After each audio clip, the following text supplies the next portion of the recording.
This is Real News Media TV, coverage you can trust. Please like, share, subscribe, and hit the notification bell. Select all for daily news updates. Another girl gone missing in Bath, St. Thomas. The police in Bath, St. Thomas have launched a search for another girl, this time a teenager, who was reported missing sometime after 4 p.m. Saturday. She has been identified as a 13-year-old Windshay Barrett. We are on the ground now trying to see if we can locate her, Deputy Superintendent of Police O'Neill Thompson told the news. Right now, as we speak, we are searching the area, he added. Windshay reportedly went missing while tending to livestock in the bushes with her older sister. The latest development comes a mere hours after 9-year-old Felicia Prushaw was found alive nearly 2 days after she was abducted from her home, also in Bath, St. Thomas. The police and residents were searching another section of the district in their efforts to locate the man who is believed to be Felicia's abductor when the missing teenager's older sister reported her missing. It is believed that she was also abducted and that the suspect in connection with Felicia's abduction is also being sought in relation to the latest case.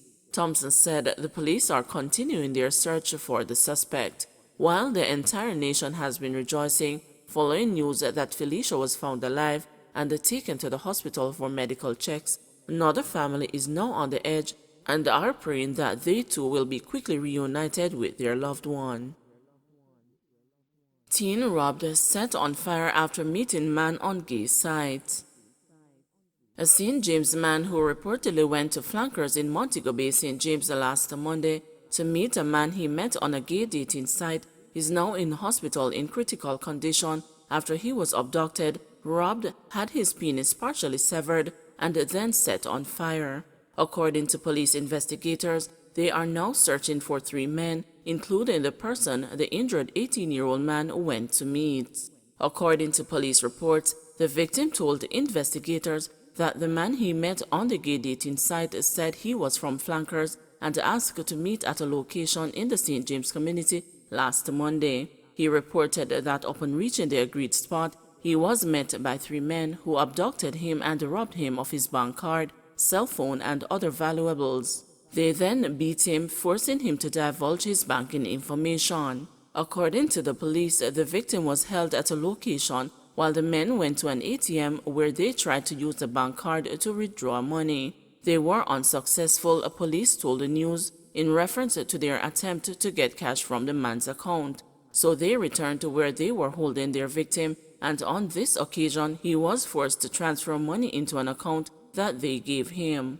The cops said the men who were reportedly drinking alcohol then doused their victim with rum and partially severed his penis before setting him on fire and leaving him to die. He is a very lucky young man because although they left him in a critical condition, he managed to make his way to a security checkpoint in the community where they assisted him to the hospital where he was admitted in critical condition, the policeman stated. The officer told the news that a scheme in which men went on popular gay sites pretending to be seeking sexual partners, which surfaced in Granville several years ago but was subsequently dismantled by the police, appears to be the blueprint used in this case. This is not the first incident of this nature being dealt with by the police in St. James, the officer noted. There was a similar incident in 2020 where the now deceased 43-year-old Ali Jackson, who worked as a warehouse manager, went on a similar gay dating site and hooked up with an alleged single gay companion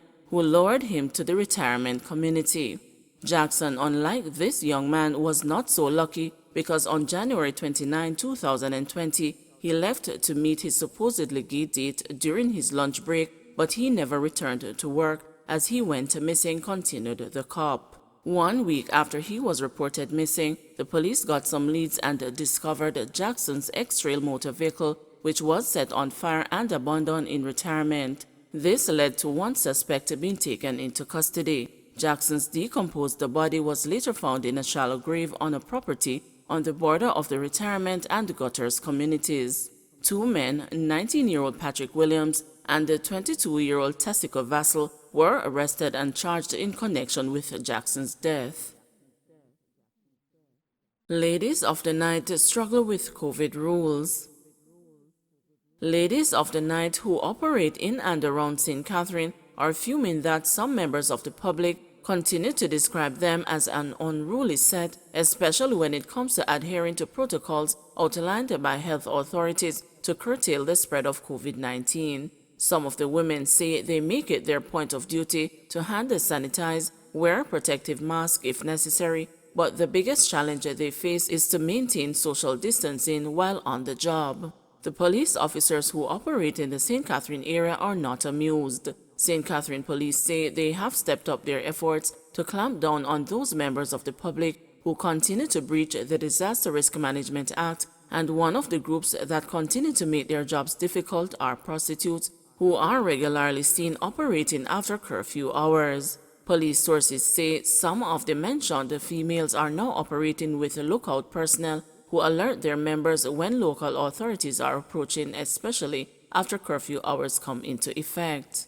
As soon as the police arrive, the women run and hide and then return to their business after. The fact that the women continue to attract a large customer base despite the pandemic is well another worrying sign, as claims are made that not all customers follow health protocol to curtail the spread of COVID-19. We try to follow curfew rules and regulations, but sometimes I just cannot bother, said one member from the group during an interview. The female also spoke about social distancing and how that part of the health protocols was basically impossible for her while on the job. Police have since vowed to keep the pressure on individuals who continue to breach the law, so it appears the cat and mouse game will continue. Robinson suggests offering incentives to small businesses to bring them into the formal system. With up to 40% of the Jamaican economy said to be informal, opposition spokesman on finance Julian Robinson has asked the government to consider offering incentives to vulnerable small business operators in order to get them into the formal system. Robinson made the call in the House of Representatives on Tuesday during his contribution to the debate on the report of the Standing Finance Committee on the first supplementary estimates, which has seen $33 billion added to the national budget. During the debate, Finance and the Public Service Minister Dr. Nigel Clark announced that up to 350,000 vulnerable Jamaicans who are still feeling the effects of the COVID-19 pandemic will benefit from $3.75 billion social intervention program. Additionally, up to 250,000 people stand to benefit from what Clark announced as a care package food drive that will cost $1 billion. Responding, Robinson stressed that the opposition supported the measures. However, he said more must be done to capture those who fall outside the government's targeted interventions. There is an area that I want to recommend to government. In the informal sector, there's what I would call not just the vulnerable individuals, but vulnerable small businesses who don't fit into any of the categories that you have announced, Robinson told Clark. I believe there is a way to incentivize people to come into the formal system.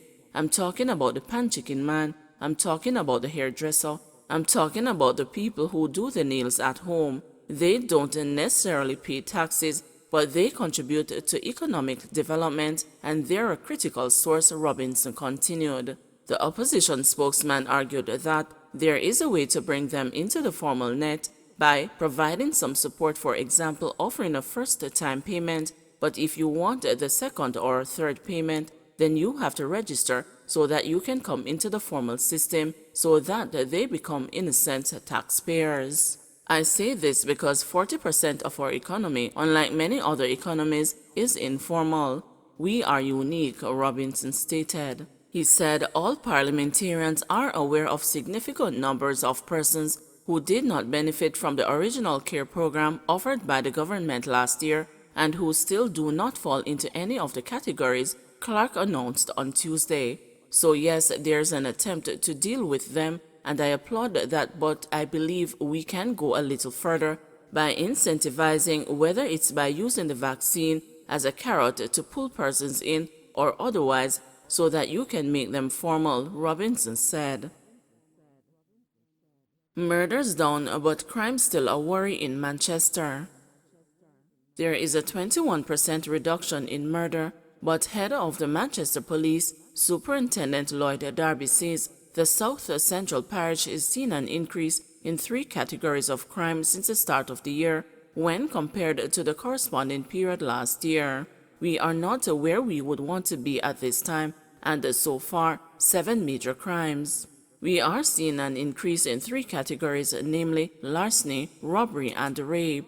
The other acquisitive crime of break-in, although we are still seeing a decrease from 2020, it is still a concern to us because that decrease is only 5, and we know that our parish is a favorite place for persons from outside to come in and break, so we are guarding that vigorously, and we have several strategies that we have put in place, he said. Darby was speaking at Thursday's sitting of the local municipality. Manchester has recorded 22 murders since the start of the year in comparison to 28 for the corresponding period. It is among 9 police divisions having recorded fewer murders for the corresponding period up to October 9.